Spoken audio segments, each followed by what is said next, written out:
Vamos a hablar del candelabro, de la menorá, de la lámpara de 7 brazos. Venimos aprendiendo de la fiesta de Hanukkah o la fiesta de la dedicación, donde en Juan capítulo 10, versículo 22 dice la Biblia que Jesús estaba en el templo, en el pórtico de Salomón, celebrando la fiesta de la dedicación. Y aprendimos desde la semana pasada que esta fiesta de la dedicación es la fiesta que celebran los judíos anualmente por la rededicación del templo. El templo que fue contaminado por los griegos, Antíoco Epifanes. Entonces los judíos pudieron tomar el templo, rededicarlo, porque estaba contaminado. Igual pasa con nosotros hoy. Roma, Grecia, ha contaminado con sus filosofías, con su humanismo, psicología, ideologías de género y de todo tipo. Ha contaminado nuestro templo, porque hoy el templo del Espíritu Santo es nuestro cuerpo, pero debemos rededicar nuestro servicio de adoración al único Dios verdadero, tal como hicieron ellos en aquel tiempo. Y aprendimos que en estas fiestas era algo primordial y era algo protagónico el candelabro de 7 brazos o menorá. Sepa que cuando decimos menorá estamos hablando del candelabro de 7 brazos, que en hebreo se le dice menorá. Así como la palabra fiesta de la dedicación es Hanukkah en hebreo, el candelabro de 7 brazos se llama en hebreo menorá. Y al ser protagónico este candelabro de 7 brazos, en esa fiesta, por eso lo trajimos hoy, y vamos a hablar sobre el Mishkan o tabernáculo, sus partes, sus utensilios y el lugar que ocupaba esta menorá, esta lámpara, en ese lugar. Yo los invito a buscar Apocalipsis capítulo 1, versículo del 4 al 20, pero vamos a leer solo el 4 y el 12. 1:4 dice: Juan, a las 7 iglesias que están en Asia, gracia y paz a vosotros del que es y que era y que ha de venir, y de los 7 espíritus que están delante de su trono. No hay nada casualidad. Puede contar los brazos en esta menorá que tiene delante de sus ojos. ¿Son cuántos? 7. Y en el 12 dice: y me volví para ver la voz del que hablaba conmigo, y vuelto vi ¿cuántos candeleros? 7 candeleros de oro. Ve cómo enlaza los 7 espíritus de Dios delante del trono con los 7 candeleros de oro. La imagen que está viendo Juan aquí no es terrenal, como dijimos. Por eso es importante aprender del tabernáculo. Queremos decir que Juan no está mirando en ese momento el lugar santo del templo de Jerusalén.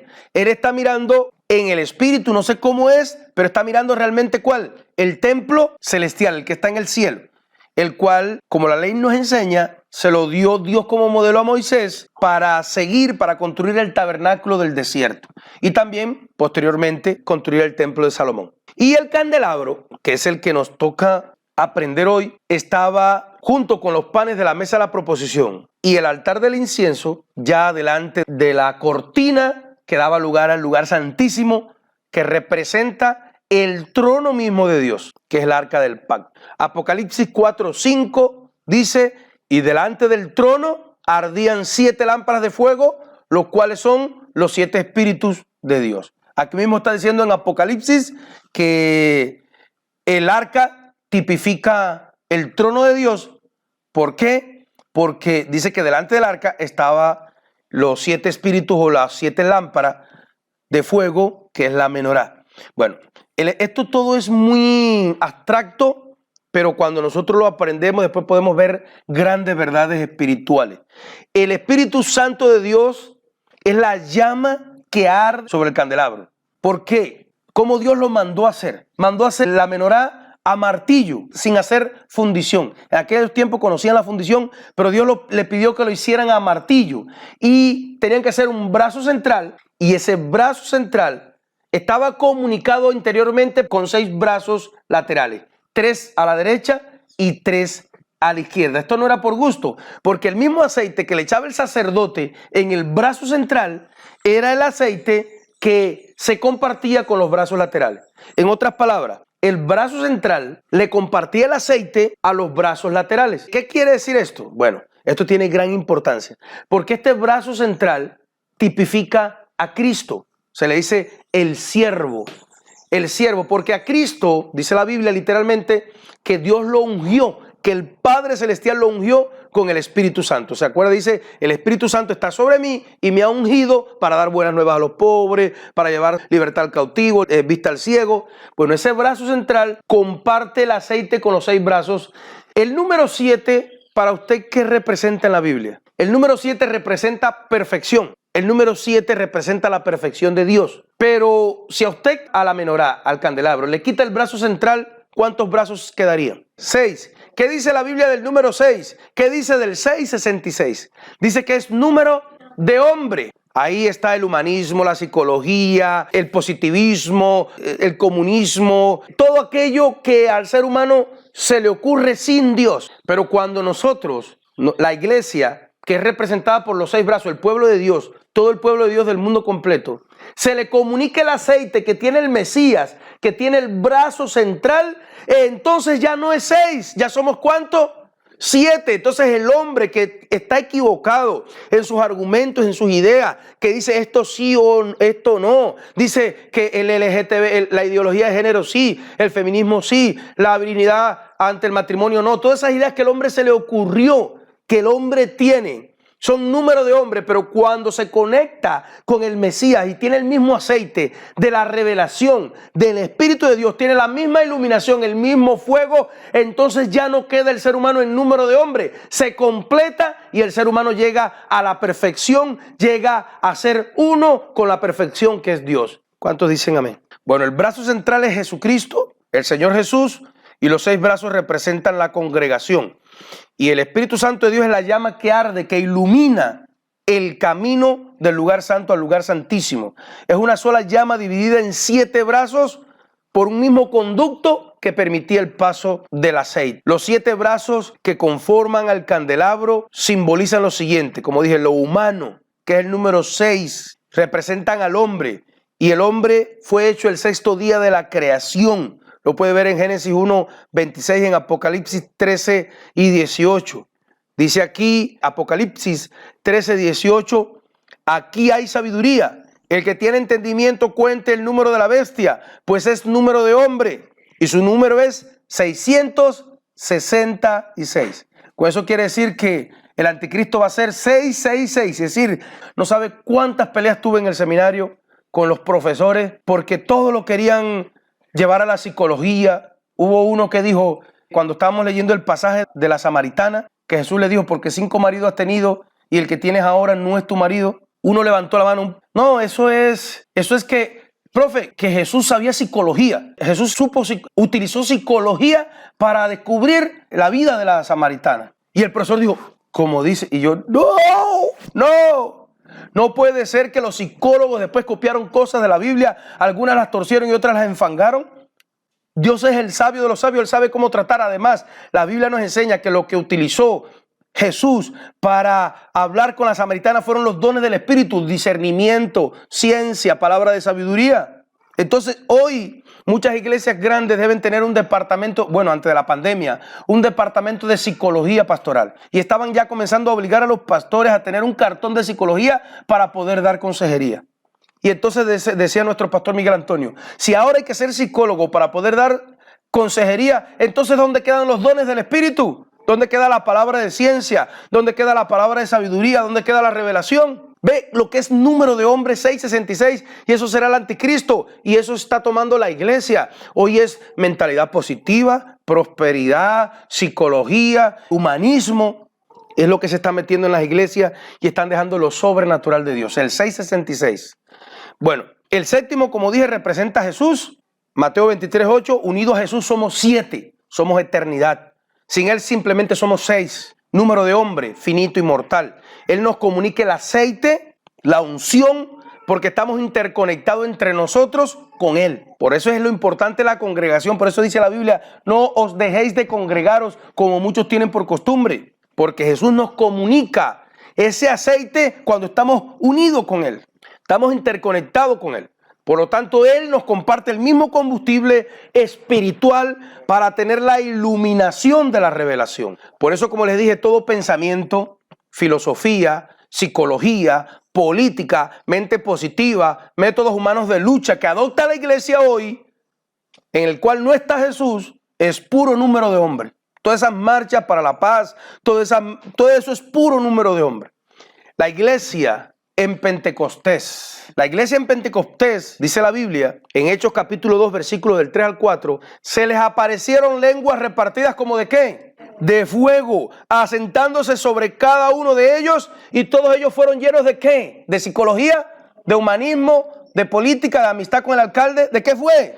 Del poder del Espíritu Santo. Quiere decir que la menorá, el candelabro, que era una sombra, que era un ejemplo, que era algo físico en el Antiguo Testamento, un candelero de oro que transportaban por el desierto, que después estuvo en el templo, que después se robaron los asirios y devolvieron los romanos, que hoy no se sabe dónde está. Eso que era físico era símbolo de lo que ocurrió en el Pentecostés. Ahí fue donde fue encendida realmente por primera vez la menorá o candelabro de los 6 brazos, que es la iglesia, con el 7º brazo, que es Jesús.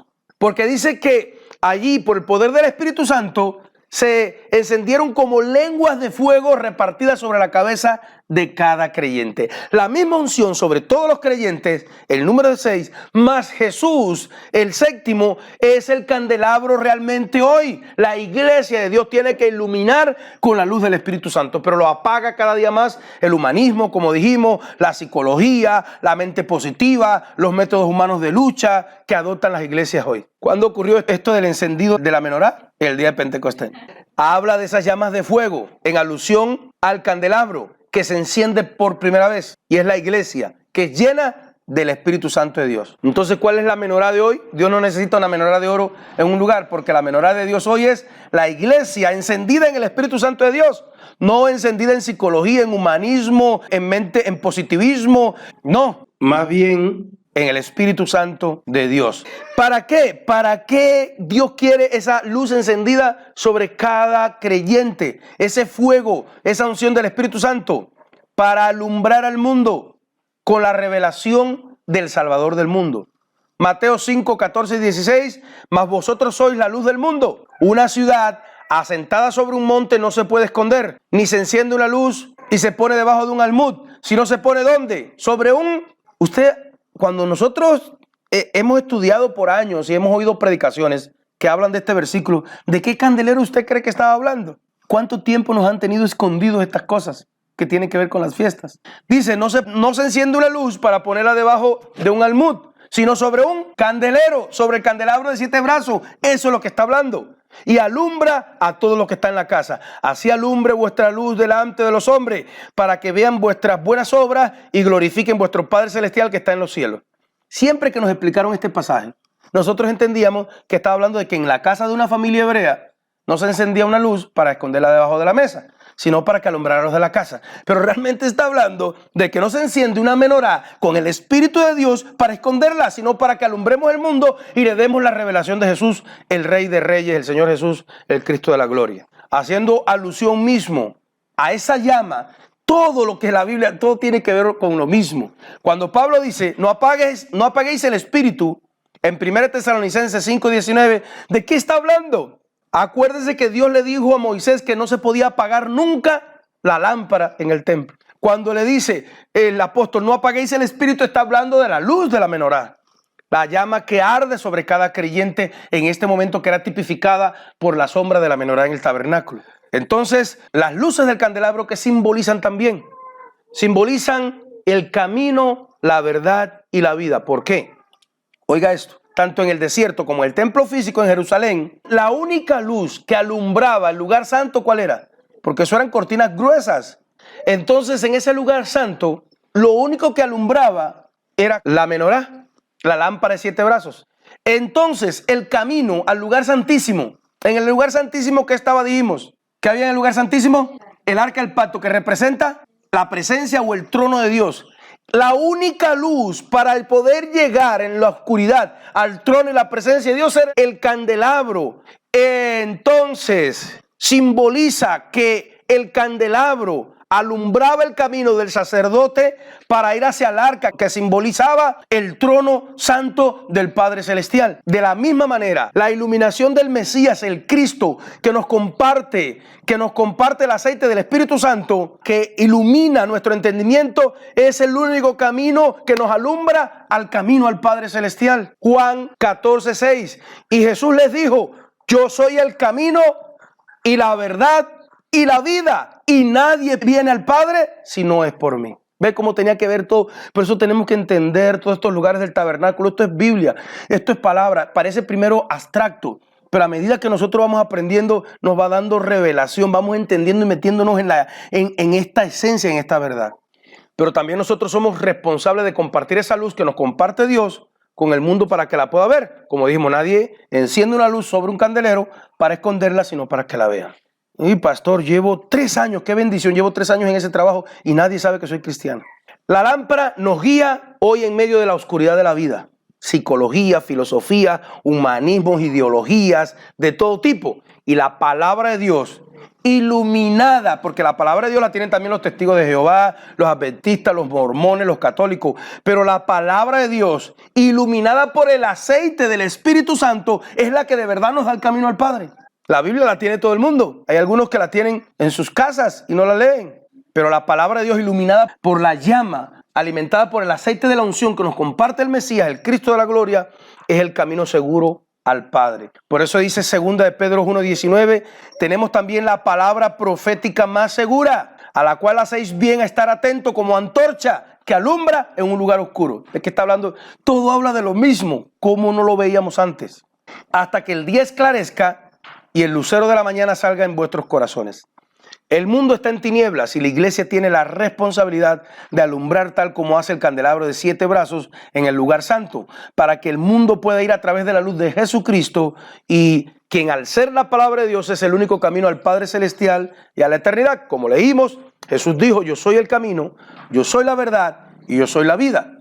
Es decir, el camino del lugar santo, y tanto el camino para ir al trono como la iluminación es el Señor Jesús. ¿Qué son estos 7 espíritus? Bueno, la Biblia nos enseña en Apocalipsis 1:4 que los 7 espíritus están delante del trono de Dios. Sí lo leímos al principio, ¿se acuerda? Y que esos 7 espíritus son los ojos del Cordero. Lo leímos. Indica que Jesús tiene los 7 espíritus de Dios. Y Apocalipsis 4:5 vincula la lámpara con el trono de Dios. Esa lámpara ardiente que están con los 7 espíritus de Dios delante del trono. Hay por lo menos 3 posibles interpretaciones, le voy a dar una sola. Le vamos a compartir la que nos parece más correcta. Cuando habla de la lámpara y los 7 espíritus de Dios y 7 ojos de Dios, ¿qué son los 7 espíritus de Dios? Yo creo en lo personal que los 7 espíritus de Dios son simbólicos del Espíritu Santo. La Biblia habla en el libro de Apocalipsis y utiliza el número 7 para referirse a la perfección y terminación de Dios. 7, perfecto. 6, imperfecto, número de hombre. Si ese es el significado de los 7 espíritus, entonces no se está refiriendo a 7 espíritus diferentes, sino al Espíritu Santo perfecto que se muestra en 7 facetas diferentes. El mismo Espíritu Santo, así como yo puedo hablar de algunos de ustedes, el hermano es creyente, pero a la vez es papá, pero a la vez es obrero, pero a la vez es deportista, pero a la vez es cantante, o no sé. Eso habla, esas 7 facetas hablan de el Espíritu Santo completo que se muestra en 7 facetas diferentes. Y esto me lo ejemplifica, por ejemplo, el profeta Isaías, capítulo 11, versículo 1. Acuérdense, no podemos ser dogmáticos porque la Biblia no dice específicamente qué son los 7 espíritus. Yo asumo esta interpretación, la que yo creo más correcta. Habla del mismo Espíritu Santo, no de 7 nuevos espíritus que tiene Dios allá, sino el Espíritu Santo en sus 7 facetas que hablan de su perfección. Isaías 11:1. Y saldrá una vara del tronco de Isaí y un vástago retoñará de sus raíces. Y reposará sobre él espíritu de Jehová, espíritu de sabiduría y de inteligencia, espíritu de consejo y de poder, espíritu de conocimiento y de temor a Jehová. Esto sí podría explicar los 7 espíritus de Dios. No es una casualidad nada en la Biblia. ¿Qué es espíritu de Jehová? Rapidito, no tenemos el tiempo. Es la autoridad que se desata con la obediencia. Lucas 4:18. Eso tipifica el espíritu de Jehová. Espíritu de sabiduría, habilidad para la guerra espiritual, para administrar, para tener prudencia, ética. Proverbios 28. Espíritu de inteligencia, perfecta comprensión natural y espiritual de todas las cosas. Y se añade a la sabiduría de Proverbios. Usted no se ha encontrado, estamos hablando en términos espirituales, con personas que usted habla cualquier cosa de la Biblia y usted ve que de una manera natural se conectan con lo que usted está diciendo y lo entienden y le dan otra opinión. Usted le habla y usted entiende que está entendiendo lo que se está hablando, pero como es. Pero al contrario, le puede pasar con algún familiar y no entiende, le falta ese espíritu de inteligencia. Aunque sea un ingeniero, aunque sea un doctor y sepa mucho de la profesión, está hablando de esta inteligencia para esa comprensión natural y espiritual de las cosas. Sigue espíritu de consejo. Ese espíritu de consejo provee la iluminación en la palabra, escrita o hablada, también por sueños, visiones, guía. Es ese espíritu de consejo que cuando usted está perdido y no sabe qué hacer, usted habla con alguien, puede ser un pastor, un líder, un hermano, o su papá o su mamá, y le dice algo, y usted dice, uy, eso está en la Biblia y eso es lo que de verdad, ese es el consejo, eso es lo que necesito. Esa iluminación de la palabra que tú puedes ver que es así como debe ser. Espíritu de poder provee la fuerza, el vigor, la valentía para realizar proezas de Dios, como Elías cuando quemaba a un ejército que lo perseguía, como Moisés cuando se enfrentaba al faraón, como Josué cuando peleó, como Isaías o como Jesús con sus milagros poderosos. Espíritu de conocimiento. Este espíritu añade mayor agudeza y capacidad práctica a la sabiduría y a la inteligencia que ya hablamos antes. Esa es comprensión inmediata de lo que Dios quiere que hagamos. No solo entender lo que Dios quiere que hagamos, sino tener la capacidad y la unción para saber cómo hacer esa tarea. Espíritu de temor de Jehová. Es la reverencia, el respeto y la honra a Dios, a las cosas de Dios, a su pueblo. Hay cosas que debemos entender. Yo no le deseo el mal a nadie que se mete con el pueblo de Dios. A alguien que ofende a la iglesia, que ofende al pueblo de Dios, que lo divide, que por ambición pone a pasar trabajo al pueblo de Dios. No es que yo le desee que pase nada malo. No es algo místico. La gente dice, ay, tiene una boca cuando dice algo. No es misticismo, porque ahí se estaría autoglorificando uno. Es ese celo de Dios. Es ese celo de Dios por la iglesia. Es esa capacidad de poder tener la idea de qué Dios va a hacer. Ah, esta persona hizo tal cosa, allá él con Dios, porque yo conozco a Dios. A veces Dios se la deja pasar a uno por largo tiempo, como hizo con Herodes o con el faraón, que ellos creían que eran inmunes y hacían las cosas con una impunidad y dañaban al pueblo de Dios, hasta que le llegó un día. Hay gente que Dios no le deja hacer tanto. En un mismo día les toma represalia, como pasó con Ananías y Zafira, que se ambicionaron. Entonces, la Biblia no nos dice específicamente que son estos 7 espíritus, pero esta interpretación nos da la idea de que el Espíritu Santo, entre los dones del Espíritu y el fruto del Espíritu, está mostrándose en esas 7 formas, esas 7 facetas para hacer algo completo. Y todo está en Jesús, el brazo central, para transmitírnoslos a nosotros. Todo eso, que estamos pegados a Él. Congregaciones e iglesias que no están detrás de la psicología, la política o el humanismo, sino detrás de esa revelación del Espíritu Santo de Dios. Cada una en sus formas o sus manifestaciones. Acuérdense, como dijimos, Dios, el Padre Celestial, ungió a Jesús y Él nos comparte esa unción. Lucas 4:18, lo dijimos ahorita, lo vamos a leer. El Espíritu del Señor está sobre mí, por cuanto me ha ungido para dar buenas nuevas a los pobres, me ha enviado a sanar los enfermos y quebrantados de corazón, a pregonar libertad a los cautivos y vista al ciego, y poner en libertad a los oprimidos. Esa unción para hacer todo eso que está sobre Jesús es lo que dice Isaías, y reposará sobre él el Espíritu de Jehová, Espíritu de sabiduría, Espíritu de inteligencia, Espíritu de consejo y de poder, Espíritu de conocimiento y Espíritu de temor de Jehová. Los 7 espíritus de Dios que deberían estar también sobre ti y sobre mí en la medida que nos metemos con Dios. En la medida que nos metemos con Dios, esos 7 espíritus van a manifestarse sobre nosotros, y no son 7 espíritus raros, sino es el mismo Espíritu de Jehová manifestado en Jesús en su perfección, y Él nos los comparte a nosotros. Vamos a orar. Señor, te damos gracias por tu inmenso amor, por tu misericordia, por tu bondad, porque eres bueno, precioso y poderoso. Te bendecimos, Señor. Gracias por tu palabra bendita. Gracias por tu enseñanza. Llénanos con tu palabra. Bendícenos. Queremos tener ese conocimiento, esa sabiduría, ese poder de Jehová. Queremos, Dios mío, que nos transmitas. Queremos, Dios mío, ser obedientes, estar conectados contigo. No queremos estar apartados, apáticos, fríos, sino queremos estar interconectados contigo para que nos transmitas esa luz, nos transmitas ese aceite, esa unción que nos da la luz de la iluminación. Porque sobre tu vida, hermano, va a manifestarse el Espíritu de Jehová, el Espíritu de sabiduría, el Espíritu de inteligencia, el Espíritu de consejo, el Espíritu de poder, El espíritu de conocimiento, el espíritu de temor a Jehová. Si conectado con su pueblo, que es la iglesia. 6, completado con el Rey de Reyes y Señor de Señores, hacen el número perfecto de Dios. El 7, la menorá. Y desde el Pentecostés hasta hoy, si tú lo permites, la llama del Espíritu Santo estará sobre tu cabeza.